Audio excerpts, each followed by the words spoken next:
Fire Department, this is 48, and this is what they call the Athens of the North. I'm in the Scottish capital, Edinburgh.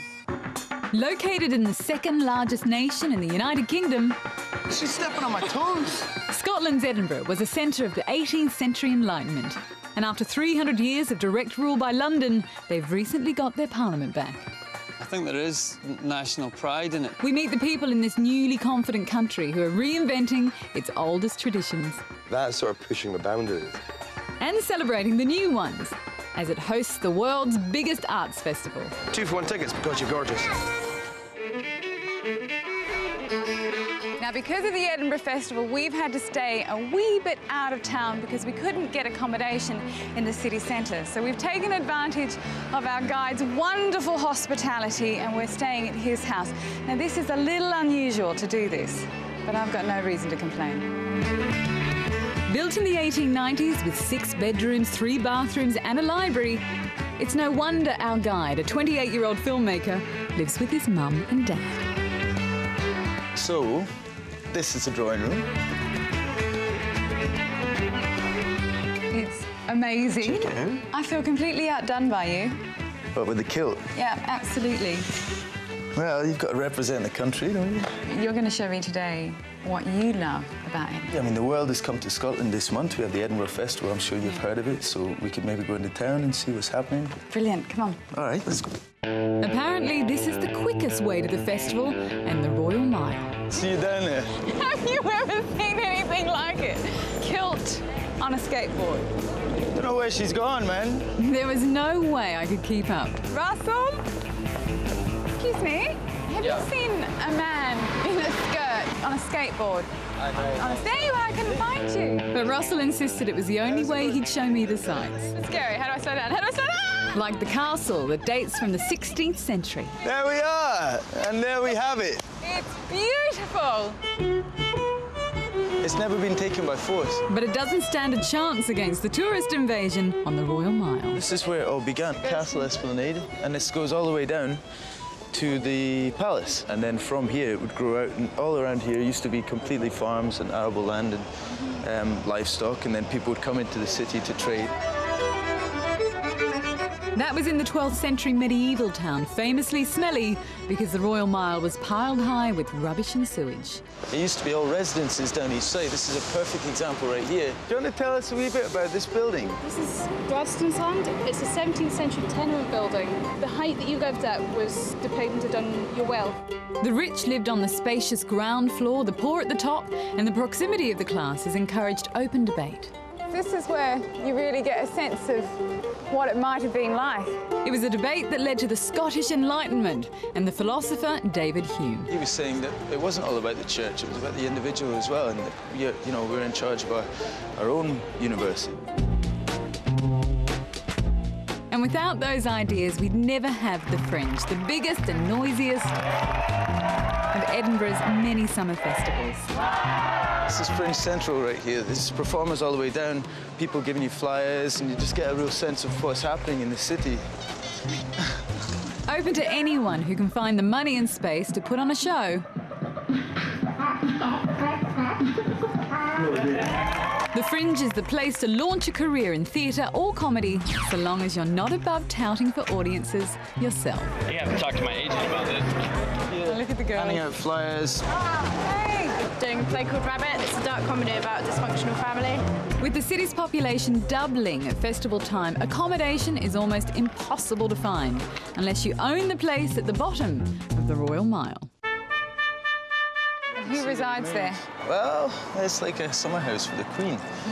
They say when the flag's flying, there's a royal guest, so we could maybe knock on the door and see, invite ourselves for tea. I'm doing this in heels, so if you don't beat me, you're really in trouble. Are you serious? So where do festival performers without a palace stay? We visited the Rogue Shakespeare Company, very backstage. Hello. Thanks, here we are. Hey, is this the Rogue Shakespeare Company? Yes, man, we found it. We're in the right spot. Hi, Ryan.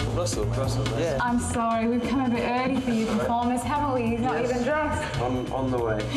I'm Ryan. Hi, nice to meet you, Ryan. Thank you for letting us in. Come on, well, good luck. Come on. Their first performance is in the afternoon, so the actors rise for lunch. Emma? Okay, she's not decent. Adele?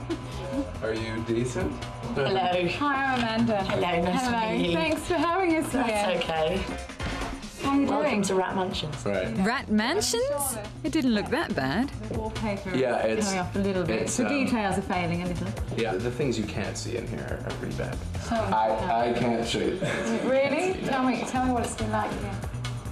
We've had people in from the council that are pretty sure that this place should be condemned. So. They made the mess themselves, but at $900 a week, they're paying double normal rent, even with the unwanted housemates. I'm sure that you can appreciate that this sometimes happens.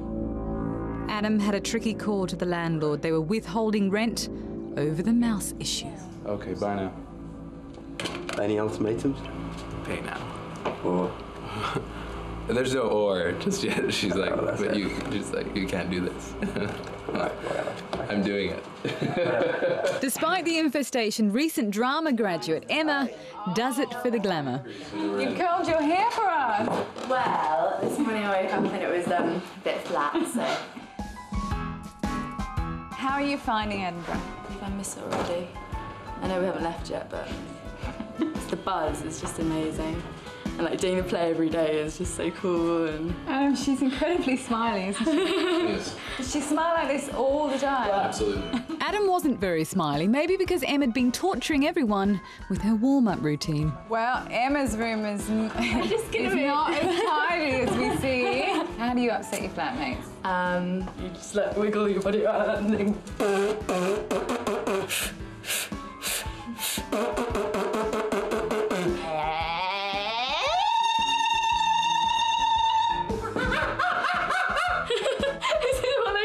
every day. Every morning we get this. Ryan wrote, directed and financed the play. Shut up! And venue hire and marketing don't come cheap. I mean, what does this cost you, really, to come to Edinburgh? Probably around 20,000. That's £20,000. Yeah. A lot of money. It is. Who puts it up? Essentially, yeah, my parents have just gone, okay, here's a lump sum of money, spend it wisely, you know, invest in and get it back if you can. What were you hoping for best? I guess what we've ended up with, you know, a bag full of 5-star and 4-star reviews and some great quotes. We left them to get ready. We'll see you later. Bye. And brave the Edinburgh publicity machine again. 2-for-1 tickets because you're gorgeous. Russell wanted me to try the dreaded haggis with a modern twist. This is actually the world's only haggis pakora. What is haggis? The contents, it's kind of secret. You really want to know? Yes, I want to know. Traditionally, haggis is the inside of a sheep, heart, lungs. All right, no more. Okay, nothing emotional. No more. Okay. Right, rack them up, boys. Bring it on. Oh my goodness, look at that. Why did you want to do Indian haggis? You know, we eat haggis at home. The chef decided we should incorporate some ingredients in it. It's Mummy's recipe, 100%. Okay, I'm gonna... Well, that's my first go. That's really brilliant. The herbs and spices. What's the secret recipe? Mum's the word. But now we were late for the show. Luckily, so were the cast. Even with 5-star reviews, there are still some empty seats. Love Labour's One is Ryan's comedic rewriting of Shakespeare. Gentle Julia. Culminating with Ryan's soliloquy on the modern world. Money is key, and to be gained through fear. Out of the 2,000+ shows, this is one of the big hits. So Ryan's parents might just get a return on their investment.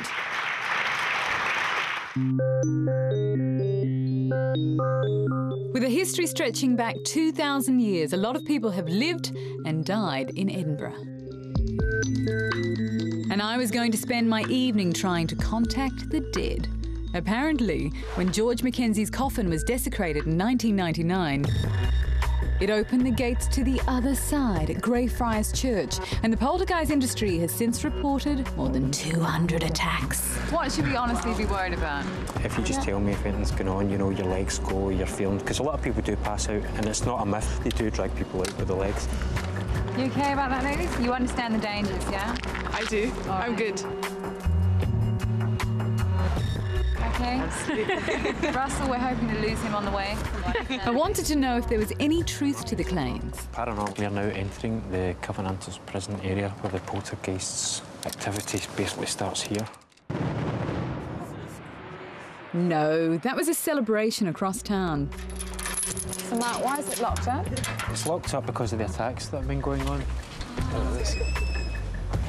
Mackenzie's grave lies where he imprisoned and starved 400 Covenanters in 1679. They were opposed to the King's control of the Scottish Church, and paranormalists think they haven't all left. Yeah, I do feel there is a lot of energy in here tonight.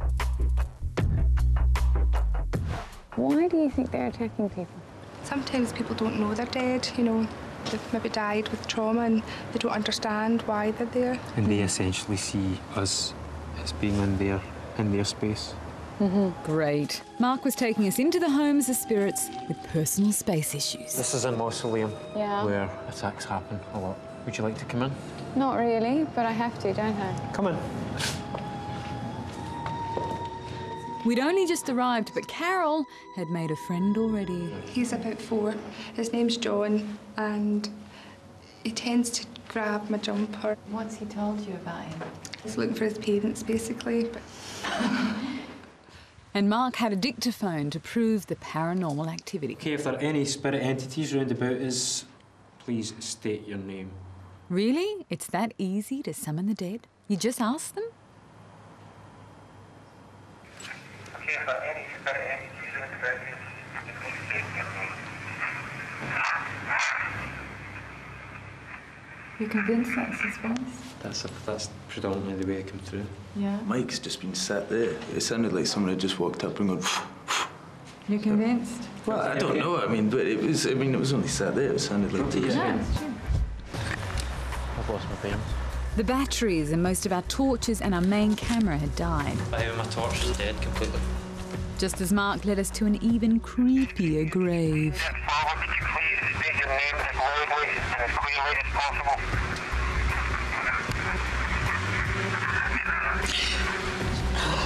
I heard that one. Oh my God. Say so. Is that Anna? No. Yeah, seriously. Oh my God. That was weird, I'm not gonna lie. I'm over it, I'm strong. Oh my God, what happened to my candle? Listen to how I smell. Can I have a listen? Oh, definitely. Good Lord.